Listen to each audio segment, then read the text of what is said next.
Muchas veces cuando oramos nuestra oración va en una única vía, es decir, es unilateral. ¿Por qué? Porque únicamente hablamos de nosotros, no le damos tiempo a Dios, ni siquiera de escucharlo o de tomar un tiempo en silencio para saber qué es lo que Dios quiere decirnos a nosotros. Muchas veces ponemos atención más en nuestros problemas, en la salud de nuestra familia, en las finanzas personales, en los problemas del trabajo, en la resolución de problemas difíciles, en nuestras metas, en nuestros sueños y proyectos. Pero, ¿dónde queda Dios en todo esto? ¿Dónde está Dios en nuestra vida? ¿Y acaso no era Dios el centro de nuestra vida? Hola, mi nombre es Andrés. Bienvenido al podcast de Humanoide. Quiero empezar como siempre con un versículo. Este está en Isaías 6:8. Después oí la voz del Señor que decía: ¿A quién enviaré? ¿Quién irá por nosotros? Y yo respondí: heme aquí, envíame a mí. Antes de darle seguimiento a este versículo, les quiero contar una historia personal. Porque una vez yo estaba orando y le estaba diciendo a Dios los problemas que tenía. En realidad tenía que tomar una decisión. Era eh, una decisión de tomar un punto A o un punto B. Y estaba orando y estaba muy preocupado, estaba ansioso y le preguntaba a Dios qué era lo que yo tenía que decir, qué decisión debería de tomar, cuál era lo mejor para mí. Y estando en esa oración me recuerdo que, aunque no lo escuché audiblemente, fue como que Dios preguntándome: bueno, Andrés, ¿y dónde estoy yo? ¿Dónde está lo que yo deseo de ti? Porque solo me has hablado de ti, de ti, de ti, y tu oración se ha enfocado en lo que tú necesitas, en la resolución de tu problema, pero yo no encajo en ninguna parte de esa oración. Y cuando sentí eso en mi corazón, yo me quedé helado, porque era cierto, porque me estaba enfocando únicamente en lo que yo necesitaba. Y después, al tiempo, me di cuenta que mis oraciones solo se estaban centrando en mí. ¿Por qué? Porque yo oraba solo por mi salud, por mis finanzas, por mis problemas, por mi vida, por mis sueños, por mis proyectos. Y cuando yo decía: Señor, yo quiero hacer tu voluntad, era porque yo sabía que la voluntad de Dios era lo mejor para mi vida. Entonces eso me beneficiaba a mí. Pero en realidad yo no estaba buscando hacer la voluntad de Dios por agradarlo a Él o por saber qué era lo que Él necesitaba de mí, sino por el mayor beneficio que yo podía obtener de la voluntad de Dios. Y voy a regresar al versículo de Isaías, cuando Dios pregunta: ¿a quién voy a enviar? E Isaías responde: envíame a mí, aquí estoy. ¿Y por qué hace esa respuesta Isaías? Porque Dios estaba buscando a alguien que fuera a confrontar a todas aquellas personas quienes en realidad se creían perfectas, quienes se creían que no habían cometido pecados, y en realidad Dios necesitaba un mensajero. Y era una misión difícil porque era decirles a las personas que creían que Dios las iba a bendecir, que Él en realidad los iba a destruir por su desobediencia. Y si leemos Isaías, de eso se dedica esa parte. Y yo no quiero que se confundan, porque Dios no es que no quiera responder a nuestras necesidades, a nuestros deseos. Claro que sí. Les voy a leer Filipenses 4:6. No se preocupen por nada. Que sus peticiones sean conocidas delante de Dios en toda oración y ruego con acción de gracias. Pero es que esto no significa que nuestra oración solo se tenga que basar en nosotros. Dios sabe las necesidades que tenemos. Dios sabe los anhelos que hay en nuestro corazón. Por eso dice en Mateo 6:31: por lo tanto, no se preocupen ni se pregunten qué comeremos o qué beberemos o qué vestiremos, porque la gente anda detrás de todo esto. Pero su Padre Celestial sabe que ustedes tienen necesidad de todas estas cosas. Por lo tanto, busquen primeramente el reino de Dios y su justicia, y todas estas cosas les serán añadidas. ¿Qué es lo que habla esto? Que no nos preocupemos tanto en las cosas. Dios tiene el control de eso, sabe eso. Pero que nuestro corazón, que el deseo primordial en nuestra oración y en nuestro corazón sea buscar primeramente el reino de Dios. Pero yo les pregunto: ¿acaso serán tan grandes nuestros sueños, mucho más grandes que Dios, que cuando oremos solo hablemos de eso? ¿O serán tan grandes nuestros problemas que sean mucho más grandes que Dios? ¿O tal vez es tan grande el propósito que Dios nos dio para que ni siquiera le dediquemos un tiempo a escuchar qué es lo que Él quiere de nosotros? Y es que en realidad nosotros estamos acostumbrados a vivir en un cristianismo pasivo, donde nuestras oraciones solo se enfocan en nuestro mantenimiento y en nuestra bendición. ¿A qué me refiero con esto? Si viajamos, le decimos, Señor, te pedimos que guardes y que lleguemos sin novedad y que no nos pase nada. Amén. O si comemos, le decimos, bueno Dios, bendice estos alimentos, que no nos hagan mal, y algunos hasta dicen que no nos engorden, ¿va? Pero si trabajamos, le decimos que Dios nos bendiga en el día de hoy, y si amanecemos, le damos gracias a Dios por amanecer y despertar, pero en realidad nuestras oraciones son aburridas, monótonas, son seguras, son limitadas, son cómodas, repetitivas, y a veces solo le pedimos a Dios por nuestra seguridad y protección. Pero si en realidad nosotros queremos cambiar nuestras generaciones, queremos hacer temblar al enemigo, conquistar a los perdidos y pelear la buena batalla, tenemos que cambiar nuestras oraciones. ¿Y cómo podemos cambiar nuestras oraciones? Cuando Dios se vuelve el centro de nuestra oración. Cuando en realidad Dios es aquella razón primordial por la cual nosotros apartamos un tiempo en privado para buscar tener una relación personal uno a uno. Miren lo que dice Salmo 39. Señor, examina mi corazón y prueba cada uno de sus pensamientos. En otra versión dice, Señor, examina y reconoce mi corazón, pon a prueba cada uno de mis pensamientos. Y es que cuando oramos nosotros tenemos que decirle, bueno, Dios, examina cuál es la razón principal por la cual le estoy orando y Señor, ayúdame a cambiar. Porque yo no les voy a decir que nuestras oraciones van a ser perfectas.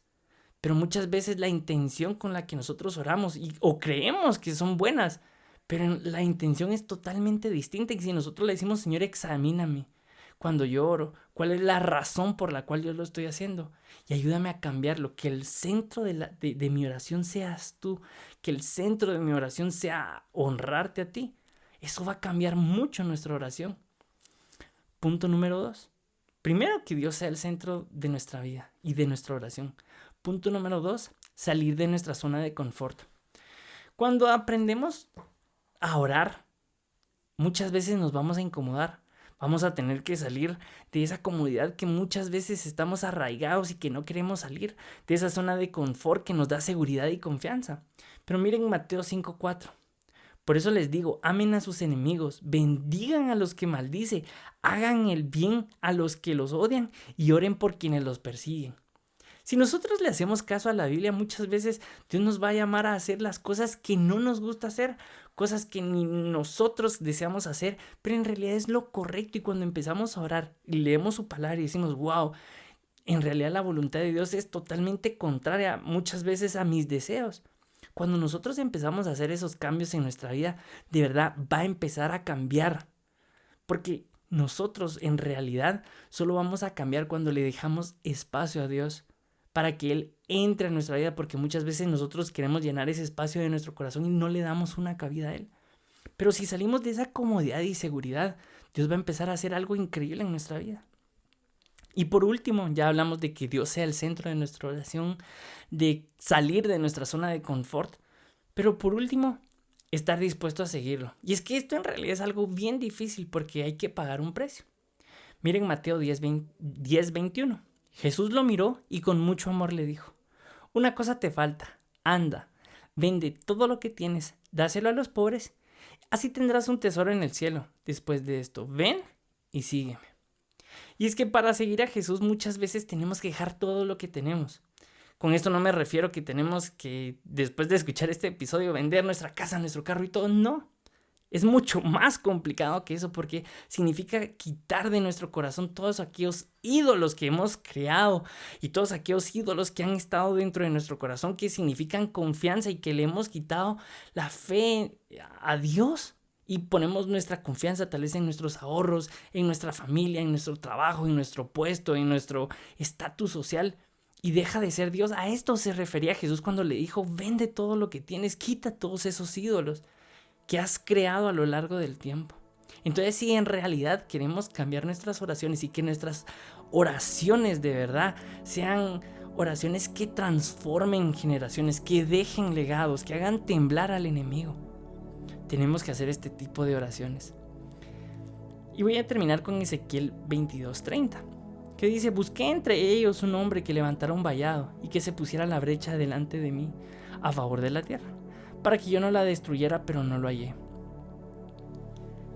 Es bien triste este versículo porque habla de que Dios no encontró a alguien que quisiera ponerse a la brecha por los demás, que quisiera orar por los demás, que quisiera pedir perdón por los demás, que quisiera pedir a Dios y decirle: Señor, ¿sabes qué? Perdónanos a todos.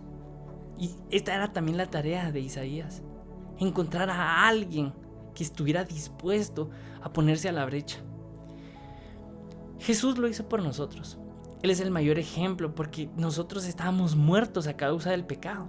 Pero vino Jesús y se puso delante de nosotros para que el pecado no nos matara. Más bien Él vino, murió en una cruz para el perdón de nuestros pecados y que pudiéramos tener nuevamente una relación con Dios y tener una vida eterna junto a Él.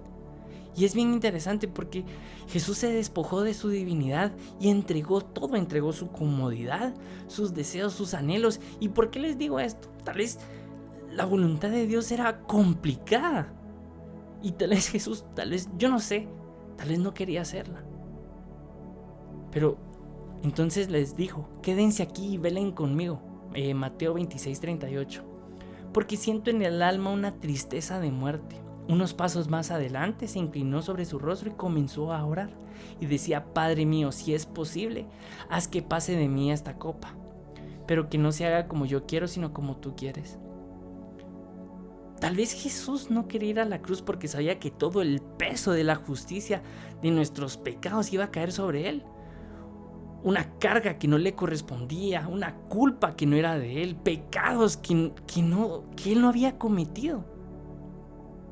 Pero el propósito de Jesús, su oración, fue al final: Padre, que no se haga mi voluntad, sino que se haga la tuya.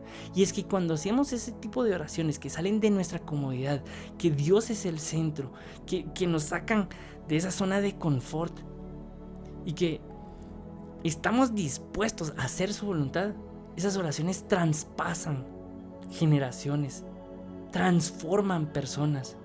Y es que si Jesús no hubiera hecho ese tipo de oración, ¿dónde estaríamos hoy? Y cuando nosotros hacemos la voluntad de Dios, hay un cambio, no solo en nuestra vida, sino en las personas que nos rodean. Entonces, ¿quién está dispuesto a seguirlo? ¿Quién está dispuesto a dejar su comodidad y todo, y dejar esas oraciones cómodas, limitadas, seguras y repetitivas, por oraciones que en realidad transformen la vida, no solo nuestra vida, de nuestra familia, sino de muchas personas que nos rodean? Mateo 26:40.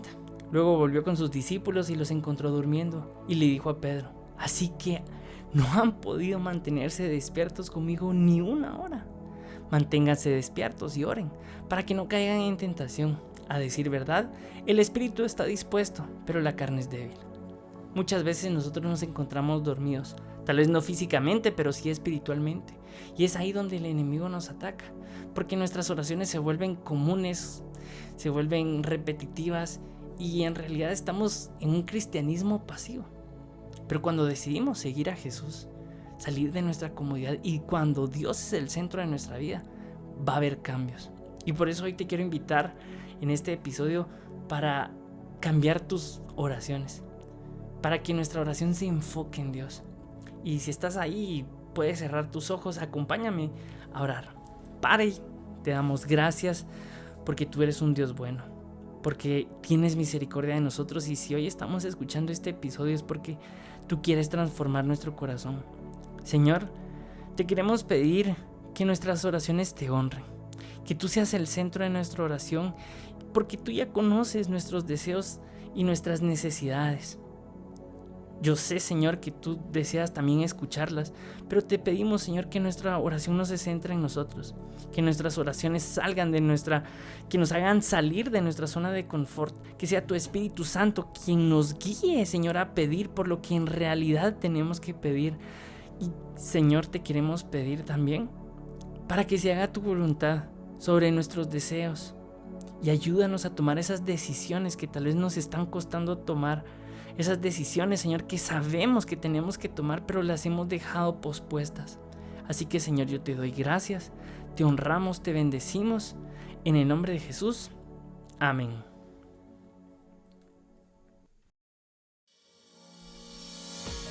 Gracias por acompañarme al final de este episodio. Si para ti fue de bendición este mensaje, te invito a que puedas escribirme, comentarme qué fue lo que más te gustó y compartírselo a otras personas.